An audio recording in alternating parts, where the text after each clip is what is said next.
बच्चों, आज हम पढ़ेंगे कक्षा 8 साइंस यानी कि विज्ञान का चौथा अध्याय दहन और ज्वाला। हम आपको बताएंगे बच्चों इस पाठ से संबंधित प्रश्नों के उत्तर। लेकिन उससे पहले आइए जान लेते हैं इस पाठ से संबंधित कुछ महत्वपूर्ण बिंदु कि आपने इस पाठ में क्या कुछ सीखा। आप देख रहे हैं यहाँ पर आपने क्या सीखा। नंबर 1, जो पदार्थ वायु में जलते हैं दाह्य कहलाते हैं। दूसरा पॉइंट, दहन के प्रक्रम में ऊष्मा एवं प्रकाश उत्पन्न होते हैं। अगला पॉइंट आपके लिए, दहन के लिए ऑक्सीजन वायु में जरूरी है। चौथा है, ज्वलन ताप वह न्यूनतम ताप है जिस पर दाह्य पदार्थ आग पकड़ लेता है। अगला है बच्चों 5वां पॉइंट, ज्वलनशील पदार्थों का ज्वलन ताप बहुत कम होता है। छठा पॉइंट है, आग उत्पन्न करने के लिए आवश्यकताओं में से एक या अधिक को हटाकर आग पर नियंत्रण पाया जा सकता है। अगला है आपके लिए पॉइंट, आग पर नियंत्रण पाने के लिए सामान्यतः जल का प्रयोग किया जाता है। 8वां पॉइंट है, विद्युत उपकरणों और तेलों में लगी आग को नियंत्रित करने के लिए जल का उपयोग नहीं किया जाता। 9वां पॉइंट है, ज्वाला के 3 भिन्न क्षेत्र होते हैं, अदीप्त क्षेत्र, दीप्त क्षेत्र और ज्योतिहीन क्षेत्र। आप ध्यान दें यहाँ पर ज्वाला के 3 भिन्न क्षेत्र होते हैं। कौन कौन से? अदीप्त क्षेत्र, दीप्त क्षेत्र और ज्योतिहीन क्षेत्र। दहन विभिन्न प्रकार के हैं जैसे तीव्र दहन, स्वतः दहन, विस्फोट आदि। अगला पॉइंट है बच्चों आपके लिए, आदर्श ईंधन सबसे सस्ता, आसानी से उपलब्ध, आसानी से जलने वाला और आसानी से वहन योग्य होता है। इसका ऊष्मीय मान उच्च होता है। यह ऐसी गैसें अथवा अवशेष नहीं छोड़ता जो पर्यावरण को प्रदूषित करते हों। अगला पॉइंट है, ईंधनों की दक्षता एवं मूल्य परस्पर भिन्न हो सकते हैं। 12वां पॉइंट है बच्चों, ईंधन दक्षता को ऊष्मीय मान द्वारा प्रदर्शित किया जाता है जिसका मात्रक किलोजूल प्रति किलोग्राम है। क्या है मात्रक? किलोजूल प्रति किलोग्राम। ध्यान दें आप, काफ़ी इंपॉर्टेंट पॉइंट आपके लिए। ईंधन दक्षता को ऊष्मीय मान द्वारा प्रदर्शित किया जाता है जिसका मात्रक किलोजूल प्रति किलोग्राम है। 13वां पॉइंट है बच्चों, वायु में बिना जले कार्बन कण खतरनाक प्रदूषक होते हैं और श्वसन कष्टों को उत्पन्न करते हैं। अगला पॉइंट है, वायु में कार्बन डाइऑक्साइड की बढ़ी हुई मात्रा को विश्व उष्णन का कारण बताया जाता है। 15वां पॉइंट है, ईंधन के अपूर्ण दहन से विषैली कार्बन मोनोऑक्साइड गैस उत्पन्न होती है। अगला पॉइंट आपके लिए, कोयले, डीजल अथवा पेट्रोल के दहन से उत्पन्न सल्फर और नाइट्रोजन के ऑक्साइड अम्ल वर्षा उत्पन्न करते हैं जो फसलों, भवनों तथा मृदा के लिए हानिकारक होती है। तो आप इन महत्वपूर्ण बिंदुओं को याद रखेंगे बच्चों जो आपके काफ़ी काम आने वाले हैं। चलिए इसके बाद जान लेते हैं इस पाठ से संबंधित प्रश्नों के उत्तर अभ्यास प्रश्न उत्तर में। पहला प्रश्न आपके लिए, दहन की परिस्थितियों की सूची बनाइए। उत्तर में आप लिख सकते हैं, दहन के लिए ईंधन, वायु, ऊष्मा आवश्यक हैं जिसमें ऑक्सीजन की सही मात्रा में आपूर्ति आवश्यक है। तो यह है आपका पहला प्रश्न और इसका उत्तर आप इस प्रकार से लिख सकते हैं बच्चों। दूसरा प्रश्न आपके लिए, रिक्त स्थानों की पूर्ति कीजिए। और आप देख सकते हैं यहाँ पर क्या है, लकड़ी और कोयला जलने से वायु का, और यहाँ पर आपको लिखना होगा, क्या लिखना है हम आपको बताएंगे। इसके बाद ख है यहाँ पर दूसरे वाला, घरों में काम आने वाला एक द्रव्य ईंधन है और यहाँ पर क्या लिखना आपको, आप इंतज़ार करें। और ग वाला है, जलना प्रारंभ होने से पहले ईंधन को उसके, और यहाँ पर आपको फिर लिखना है, तक गर्म करना आवश्यक है। और घ वाला है बच्चों, तेल द्वारा उत्पन्न आग को द्वारा नियंत्रित नहीं किया जा सकता है। तो यहाँ पर जो है उत्तर में क्या लिखेंगे आप, पहले वाले में लिखेंगे आप, जहाँ पर रिक्त स्थान दिया हुआ है खाली स्थान पर पहले में लिखेंगे प्रदूषण, दूसरे में एलपीजी और तीसरे में ज्वलन ताप और चौथे में पानी। आई बात समझ में? पहले में क्या लिखेंगे, यहाँ पर जो है कै वाला है आपका, तो यहाँ पर जो है आप क्या लिखेंगे, ध्यान दें, यहाँ पर क्या लिखेंगे दूसरे वाले में, तीसरे वाले में और चौथे वाले में 4 है ना यहाँ पर। तो यहाँ पर जो है प्रदूषण, एलपीजी, ज्वलन ताप और पानी, इन चारों में आप लिखेंगे कै में प्रदूषण, ख में एलपीजी, ग में ज्वलन ताप और घ में पानी। इस प्रकार आपका उत्तर हो जाएगा। अगला प्रश्न है बच्चों तीसरा, समझाइए कि मोटर वाहनों में सीएनजी के उपयोग से हमारे शहरों का प्रदूषण किस प्रकार कम हुआ है। तो आप समझाएंगे यहाँ पर किस प्रकार से उत्तर लिखेंगे। मोटर वाहनों में ईंधन के रूप में डीजल और पेट्रोल का स्थान अब सीएनजी ले रही है, क्योंकि सीएनजी सल्फर और नाइट्रोजन के ऑक्साइडों का उत्पादन अल्प मात्रा में करती है। पेट्रोल जलने के दौरान बिना जले कार्बन कण छोड़ते हैं जो दमा जैसे श्वास रोग उत्पन्न करते हैं, जबकि सीएनजी इस प्रकार के कोई कण नहीं छोड़ती, अतः सीएनजी एक अधिक स्वच्छ ईंधन है। तो इस प्रकार से आप अपने इस तीसरे प्रश्न का उत्तर लिख सकते हैं। ये आपका तीसरा प्रश्न और उसका उत्तर। अगला है बच्चों चौथा प्रश्न यहाँ पर आपके लिए, ईंधन के रूप में एलपीजी और लकड़ी की तुलना कीजिए। उत्तर आप किस प्रकार से लिखेंगे। यहाँ पर आप एक टेबल बना लें और दोनों का जो है अलग अलग लिखेंगे। यहाँ पर टेबल में दोनों की तुलना करेंगे। यहाँ लिखेंगे एलपीजी और यहाँ पर लकड़ी। एलपीजी में पहला लिखेंगे इसका ऊष्मीय मान बहुत ऊंचा होता है। लकड़ी वाले में लिखेंगे इसका ऊष्मीय मान एलपीजी की तुलना में कम होता है। दूसरा लिखेंगे एलपीजी का ज्वलनांक कम होता है, इसलिए इसे जलाने के लिए अधिक ऊर्जा व्यय नहीं करनी पड़ती। और लकड़ी वाले में लिखेंगे लकड़ी का ज्वलनांक बहुत अधिक होता है, इसलिए इसे जलाने के लिए पहले अधिक ऊर्जा व्यय करनी पड़ती है। अगला लिखेंगे तीसरा पॉइंट, यह बिना धुआं किए जलती है जिससे प्रदूषण नहीं होता है। और लकड़ी वाले में लिखेंगे यह धुएं के साथ जलती है जिससे वायु प्रदूषण होता है।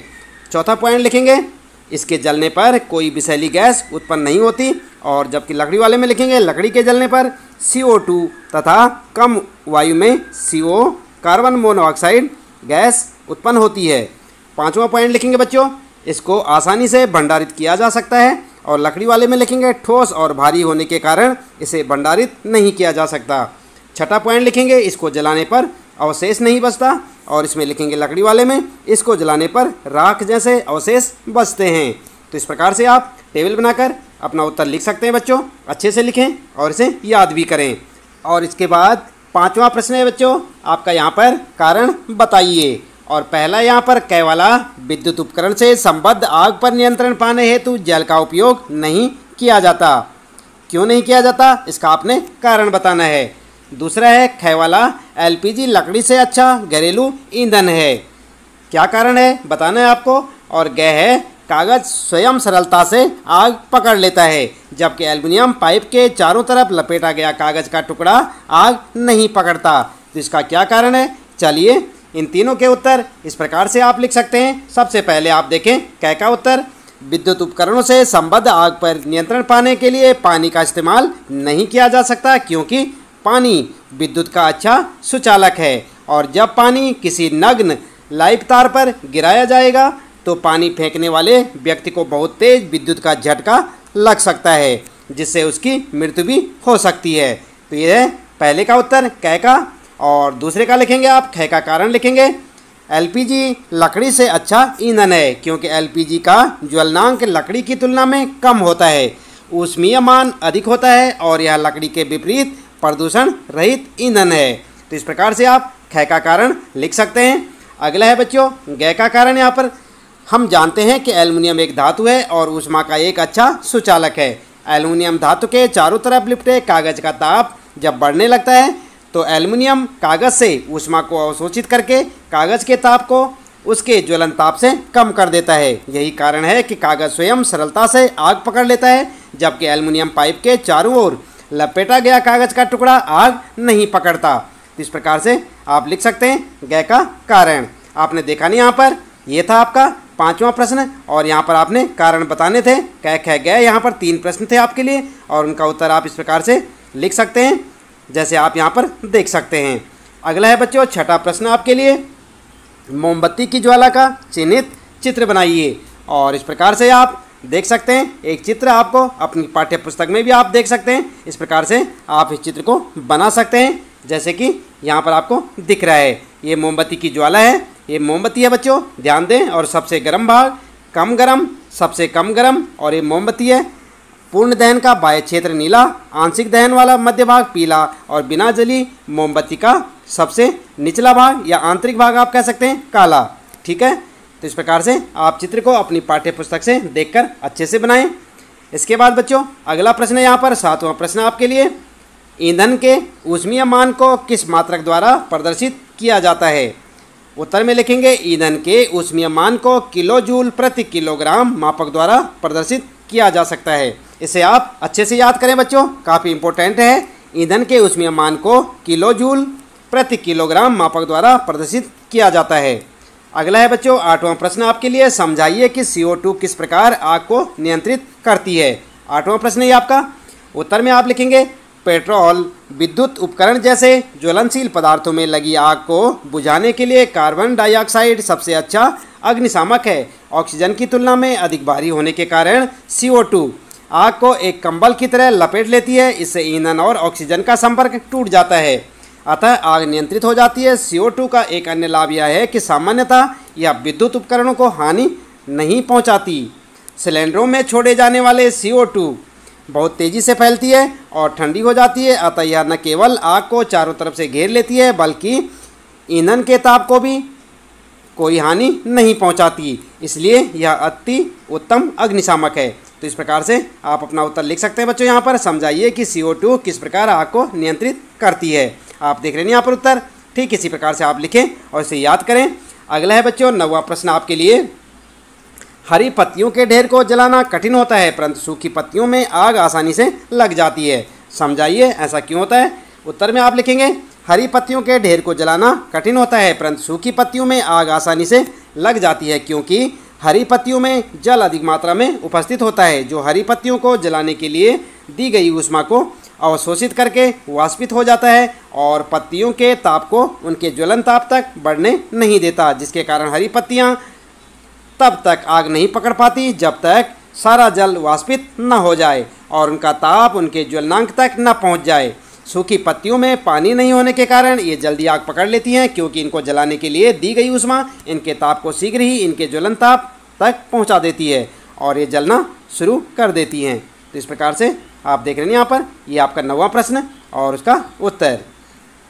अगला है बच्चों 10वां प्रश्न यहाँ पर, सोने और चांदी को पिघलाने के लिए स्वर्णकार ज्वाला के किस क्षेत्र का उपयोग करते हैं और क्यों। तो यहाँ पर उत्तर लिखेंगे आप, सोने और चांदी को पिघलाने के लिए सुनार ज्वाला की नीली लौ वाले अदीप्त क्षेत्र अर्थात ज्वाला के सबसे बाहरी भाग का इस्तेमाल करते हैं, क्योंकि ज्वाला का यह क्षेत्र सबसे गर्म क्षेत्र होता है और सोना एवं चांदी जैसी धातुओं का गलनांक बहुत अधिक होता है, इसलिए उन्हें पिघलाने के लिए अधिक ऊष्मा की आवश्यकता होती है। आई बात समझ में। ये 10वां प्रश्न आपका और इसका उत्तर आप ठीक इस प्रकार से लिखें, याद भी करें बच्चों, काफ़ी इंपॉर्टेंट क्वेश्चन है सारे के सारे। अगला प्रश्न है बच्चों 11वां, एक प्रयोग में 4.5 किलोग्राम ईंधन का पूर्णतया दहन किया गया। उत्पन्न ऊष्मा का माप 1,80,000 था। ईंधन का ऊष्मीयमान परिकलित कीजिए। और यहाँ पर आप क्या करेंगे, ठीक इस प्रकार से आप उत्तर लिखेंगे अपना। पहले लिखेंगे ईंधन की मात्रा 4.5 किलोग्राम यानी 4.5 kg और उत्पन्न ऊष्मा लिखेंगे 1,80,000 किलो जूल और ईंधन का ऊष्मीयमान लिखेंगे आप इस प्रकार से आप निकालेंगे 1,80,000 अपॉन 4.5 और तब हो जाएगा 40,000 किलो जूल प्रति किलोग्राम। तो इस प्रकार से आप अपना उत्तर बना सकते हैं यहाँ पर, ठीक इसी प्रकार लिखें और इसे याद भी करें, ये भी इंपॉर्टेंट है बच्चों। इसके बाद अगला है यहाँ पर 12वां प्रश्न आपके लिए, क्या जंग लगने के प्रक्रम को दहन कहा जा सकता है, विवेचना कीजिए। और उत्तर में लिखेंगे नहीं, जंग लगने के प्रक्रम को हम दहन नहीं कह सकते, क्योंकि दहन एक तीव्र प्रक्रम है जबकि जंग लगना एक धीमी प्रक्रिया है, इसलिए हम इसे दहन प्रक्रम नहीं कह सकते। साथ ही दहन ऊष्मा के साथ साथ ज्वाला भी उत्पन्न करता है, जबकि जंग में केवल ऊष्मा उत्पन्न होती है। आई बात समझ में। ये 12वां प्रश्न है बच्चों और इसे आप इस प्रकार से लिखें, इसे याद करें। अगला प्रश्न देख लेते हैं, 13वां प्रश्न है यहाँ पर आपके लिए। आबिदा और रमेश ने एक प्रयोग किया जिसमें बीकर में रखे जल को गर्म किया गया। आबिदा ने बीकर को मोमबत्ती ज्वाला के पीले भाग के पास रखा, रमेश ने बीकर को ज्वाला के सबसे बाहरी भाग के पास रखा। किसका पानी कम समय में गर्म हो जाएगा। उत्तर आप लिख सकते हैं बच्चों, अपने हिसाब से भी लिख सकते हैं, आप समझ गए होंगे। उत्तर लिखेंगे रमेश के बीकर का पानी जल्दी गर्म होगा, क्योंकि उसने बीकर को ज्वाला के सबसे बाहरी भाग पर रखा जो कि ज्वाला का सबसे गर्म हिस्सा होता है, जबकि आबिदा ने इसे ज्वाला के पीले भाग के पास रखा जो नीली ज्वाला से कम गर्म होती है। अतः रमेश के बीकर का पानी आबिदा के बीकर के पानी से जल्दी गर्म होगा। ठीक है बच्चों, तो इस प्रकार से यहाँ पर जो है इस पाठ से संबंधित सारे प्रश्नों के उत्तर समाप्त होते हैं बच्चों। उम्मीद है कि आपको अच्छे से समझ आए होंगे, इन्हें आप अच्छे से याद करें। यदि अभी तक आपने चैनल को सब्सक्राइब नहीं किया तो चैनल को सब्सक्राइब भी अवश्य कर दें, बेल आइकन भी दबा दें बच्चों, ताकि आपको आने वाली प्रत्येक पाठ की वीडियो की नोटिफिकेशन मिलती रहे और जानते रहे अपने विज्ञान के सभी पाठों के प्रश्नोत्तर हमारे साथ। मिलते हैं फिर अगली वीडियो में कुछ नए प्रश्नोत्तरों के साथ।